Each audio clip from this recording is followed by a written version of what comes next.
Hello everyone, welcome to अयला academy.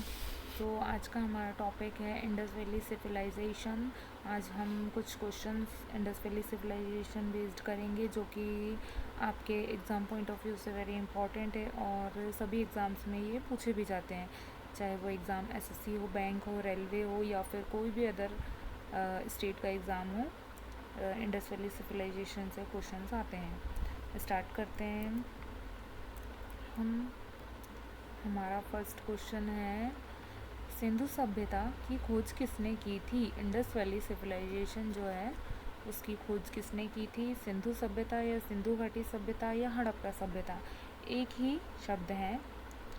और हमारा ऑप्शन है first Rai Bahadur Dayaram Sahni, second option है Rakhaldas Banerjee and third option है Ranganath Rao and fourth option है इनमें से कोई नहीं।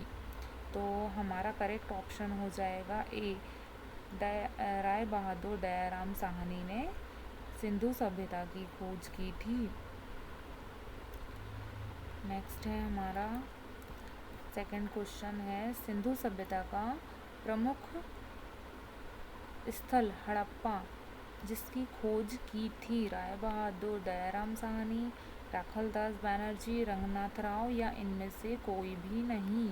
तो आप लोगों को सबको पता होगा सिंधु सभ्यता के कुछ इम्पॉर्टेंट प्लेसेस हैं जो कि हड़प्पा, मोहनजोदड़ो, कालीबंगन, कोटदीजी, रंगपुर, रोपड़, लोथल, ये कुछ इम्पॉर्टेंट हैं जो आपको याद रखने हैं। उसमें से सबसे एक इम्पॉर्टेंट है हड़प्पा और मोहनजोदड़ो, है ना। तो हड़प्पा की खोज की थी राय बहादुर दयाराम साहनी ने।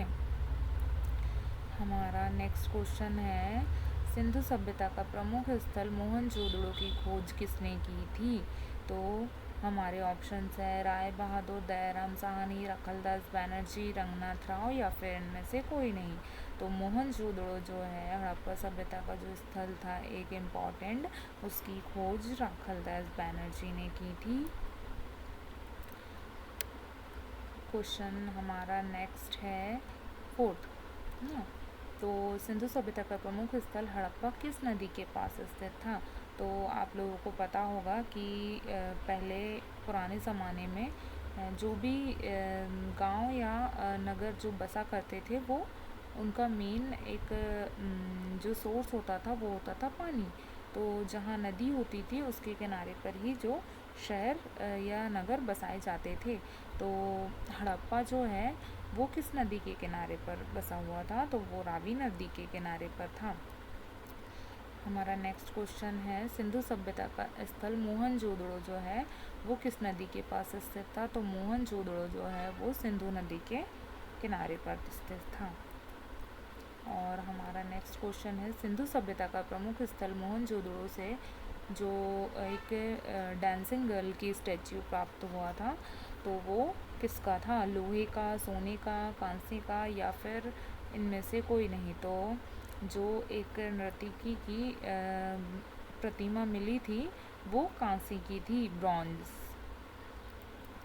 नेक्स्ट क्वेश्चन है हमारा, सिंधु सभ्यता का प्रमुख बंदरगाह था लोथल, सुतकादो, लोथल या फिर इनमें से कोई नहीं। तो सिंधु सभ्यता के प्रमुख बंदरगाह में से लोथल और सुतकादो दोनों हैं, ये प्रमुख बंदरगाह हैं। नेक्स्ट क्वेश्चन है हमारा, सिंधु सभ्यता के स्थलों में अग्निकुंड मिले थे कुछ, तो वो अग्निकुंड कहाँ मिले थे? लोथल में या कालीबंगा, लोथल या सुतकौदो या फिर इनमें से कोई भी नहीं। तो हमारा करेक्ट ऑप्शन हो जाएगा लोथल और कालीबंगन ना। यहाँ पर ए ऑप्शन हमारा करेक्ट है, यहाँ पे अग्निकुंड मिले थे। अब हमारा नेक्स्ट क्वेश्चन है, सिंधु सभ्यता के स्थलों में विशाल सार्वजनिक स्नानघर मिला था, उसकी ये एक एग्ज़ाम में पूछा भी गया है कि ये कितने मीटर लंबा, चौड़ा और गहरा था। तो ये आपके एग्ज़ाम पॉइंट ऑफ व्यू से काफ़ी इम्पॉर्टेंट है। अभी अभी ये क्वेश्चन पूछे जा रहे हैं और मैं वही क्वेश्चंस आप लोगों के लिए लेकर आई हूँ। तो ये 11.88 मीटर लंबा, 7.2 2.01 मीटर चौड़ा और 2.43 मीटर गहरा। ए ऑप्शन हमारा करेक्ट होगा, ये आपको याद रखना है। नेक्स्ट क्वेश्चन है हमारा, सिंधु सभ्यता के लोगों ने नगरों या घरों के लिए कौन सी पद्धति अपनाई थी? तो सिंधु सभ्यता के जो लोग थे वो लोग ग्रिड पैटर्न पर नगरों या घर जो उनके बने हुए थे वो ग्रिड पद्धति अपनाई गई थी उनके टाइम पर। और ग्रिड पैटर्न मतलब कि ऐसा पैटर्न होता था जो कि राइट एंगल ट्रायंगल यानी 90 डिग्री पर वो घर बने हुए होते थे उन लोगों के। Thank you everyone, thank you for watching. आप लोग हमें टेलीग्राम, इंस्टाग्राम और व्हाट्सएप और यूट्यूब पर भी फॉलो कर सकते हैं।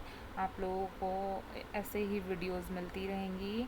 Kindly like, share and subscribe कीजिए हमारे चैनल को। Thank you everyone, thank you for watching.